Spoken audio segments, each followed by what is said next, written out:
Kumusta kayo? Welcome back sa ating vlog. Kumusta?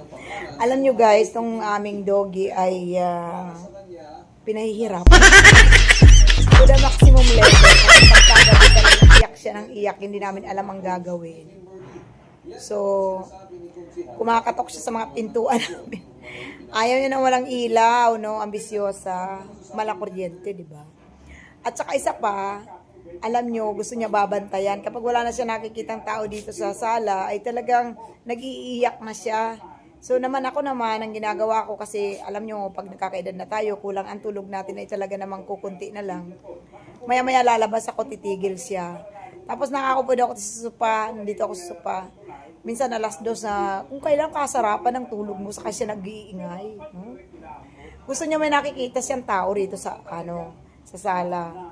So, ang ginagawa ko, iniilawan ko rito sa sala, pero wa-effect pa rin, kaya talaga tao talagang makita niya. Kapag lumalabas na ako, tahimik na yan, titingnan niya ako. Pag tatayo na ako, kasi tulog na siya, ano niya pa rin ako na papakiramdaman niya.